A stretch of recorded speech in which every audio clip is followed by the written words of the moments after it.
వారణాసి నా పేరు కేశవాయి, మా ఊరు వారణాసి నా పేరు కేశవాయి.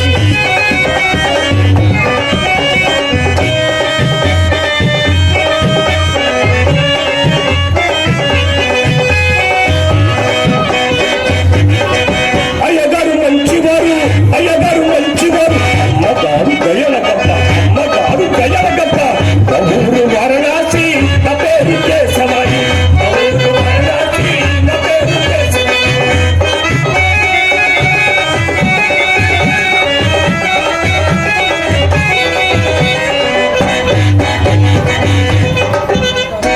ఎవరో మా గురువు గారు ఆయన ఎక్కడికి వెళ్ళిపోయారు?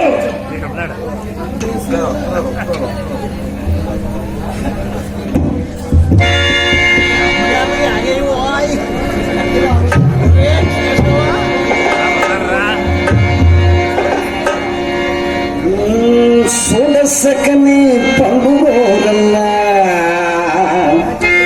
ఈ పండు తినగా ఎంత రుచిగా ఉంది రోరన్నా.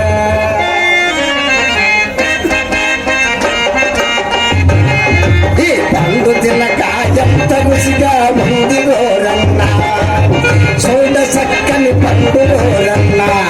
ఈ పండు తినగా ఎంత రుచిగా ఉంది రోరన్నా.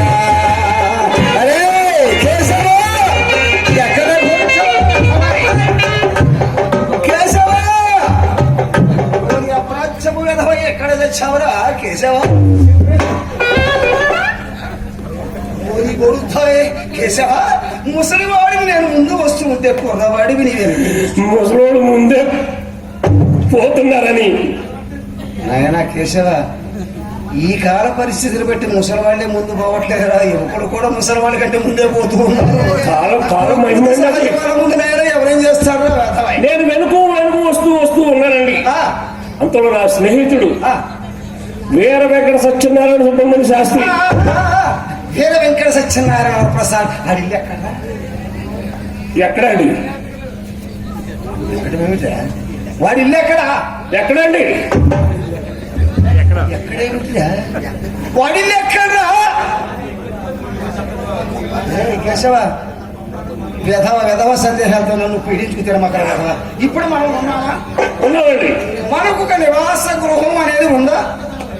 అలాంటి నివాస గృహం వాడి ఇల్లు ఎక్కడ ఉన్నది అలా చెప్పండి. అంతేగాని ఒరే కేశవ వాడు ఇల్లు ఎక్కడంటే వాడికి ఇల్లు ఎక్కవలసిన అవసరం ఏముందనుకున్నాను నేను. గురుగారు, ఈ సందు అంటే పెడుతున్నామండి. సందు, ఆ సందు పక్కన పెద్ద గుందండి. సందులు మనకేమిట్లా పని? ఆ గుండు పక్కన ఉందండి వాడి ఇల్లు. గురుగారు, అక్కడ పెద్ద గాలి గోపురం ఉందండి. ఆ గాలి గోపురం మీద రకరకాల పక్షులు, వాటిలో 2 పావురాలు. ఒకటి ఎక్కుతూ దిగుతూ ఎక్కుతూ ఆట అనుకునేది. ఆట నీవు చిన్నవాడివి కనుక వాటి యొక్క దృశ్యాలు నీకు అర్థం కావుగా. అవి పక్షు జాతులు. వాటి యొక్క ఋతు ప్రభావాలు ఎత్తైన ప్రదేశాన్ని ఎన్నుకొని ప్రేమించుకొని గుడ్లు పెట్టి పొదిగి పిల్లలు చేసుకుని వాటి ఒక సంసారాన్ని అభివృద్ధి చేసుకుంటే. గురుగారు, ఆడదేదైనా గుడ్డు పెడుతుందంటారు. ఆడదేదైనా గుడ్డు పెడుతుందంటారు. గుడ్డు పెట్టవలసిందే. మరి అమ్మగారు ఎప్పుడు గుడ్డు పెట్టలేదు. ఆయన కేశవ, పక్షు జాతులు మాత్రమే గుడ్లు పెడతారా కానీ మానవ మాత్రం గుడ్లు పెట్టరా? మానవులు గుడ్లు పెట్టడం అంటే కైలాసానికి వెళ్ళిపోయినట్టు కదా. అప్పుడు కదా అమ్మగారు కైలాసానికి వెళ్తే నీకు నాకు సంబంధం ముందు పోయాయి, తర్వాత అమ్మగారు పోయాయి. ఇంక నేనే గురుగారు వాడు అన్నాడండి, కేశవ ఆట ఆడుకున్నాడు పావురాల్లో ఏది మగది ఏది ఆడదని అడిగాడండి. ఊరి వెధవా, నీవు ఒక వెధవాయి, వాడు ఒక పరమ సొంతాయి వెధవలారా. ఇలా రారా, పైన ఉన్నది పోతుపక్షి, కింద ఉన్నది ఆడు. నేను చెప్పాలి కదండి గురుగారు. మీరు చెప్పిన విద్యంచారు వెంకటేసి. ఒరే ఎదవా, నిన్ను కాదండి, నా ముందు ఉంటాడు కదా. ఒరే ఎదవా, కింద ఉన్నది మగ పావులము, పైన ఆడుకోమని చెప్పి నీవేదో తెలివి గల్లవాడు అయినట్లు వాడికి ఈ సందేహం చెప్పావు తప్పురా. కింద మనది ఆడు పక్షి, పైన మనది పూత పక్షి. అరే కేశవ, అమ్మగారు అంగడికి వెళ్ళి ఏం కూరలు తీసుకురమ్మన్నారా? గుర్తుకొచ్చిందండి. నీ అమ్మకాయలు తీసుకురామన్నారండి. పసుపు ఉంటే ఏం తింటాం? నీ అమ్మకాయలు పసుపు ఉంటాయి. నీ అమ్మకాయలు కాదురా, నిమ్మకాయలు. నిమ్మకాయలు రా వెధవాయ్. నిమ్మకాయలు వచ్చేసింది. ఇంకేం తీసుకురామన్నారు? తర్వాత అండి దాని అమ్మకాయలు కొనుక్కున్నారండి. ఒరే కేశవ, చూడనాయన, బ్రాహ్మణ పుట్టక పుట్టావు ఏమిట్లా ఈ భాష? భాషలన్నింటిలో కూడా తెలుగు భాష చాలా పవిత్రమైన, దాన్ని అపవిత్రం చేయకుండా వెధవాయ్. నిమ్మకాయ, దానిమ్మకాయ. నిమ్మ పండు, దానిమ్మ పండు. నిమ్మ పండు, నిమ్మ పండు. అవసరం లేదైనా, దానిమ్మ పండు, దానిమ్మ పండు. దొండ బెండకాయలండి. దొండ బెండకాయ కాదు నాయన, దొండకాయ, దొండకాయ, బెండకాయ, బెండకాయ.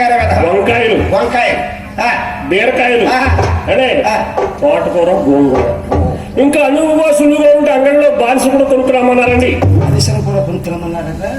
సరే, అమ్మగారు పని చేసుకోలేకపోతుంది కదా, సభగా వస్తే బానిసలు కూడా కొందాము. కానీ కేశవ, నీవు అంగడికి వెళ్ళి మీ అమ్మగారు చెప్పినటువంటి కూరగాయలన్నీ కూడా తీసుకొని వచ్చేసాయి. నేను ఆ విశ్వేశ్వర గోపురం దగ్గరే ఉంటాను.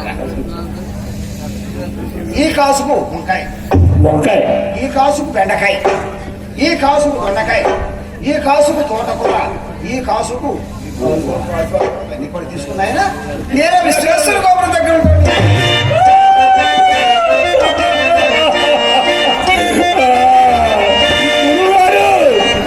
కాసులన్నీ కలిసి పోయాయి. గురువు గారు కాసులన్నీ కలిసి పోయాయి. కాసుకు బెండకాయ,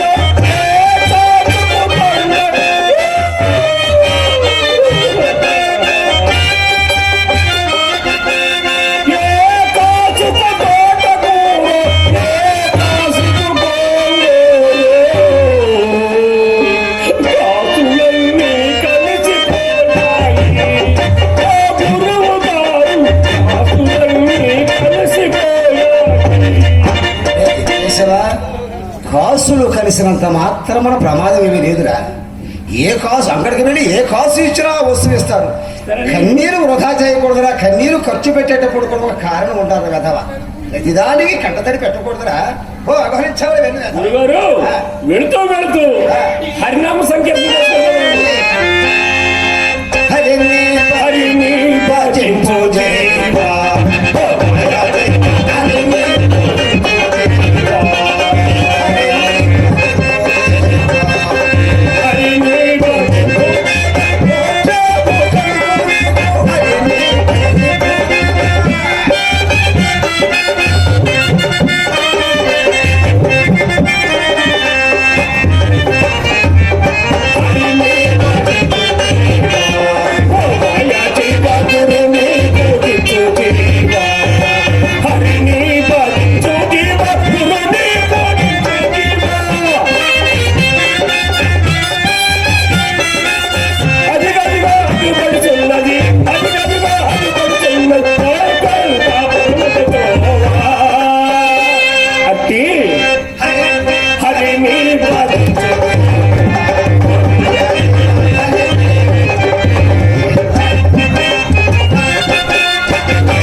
జలము పోసి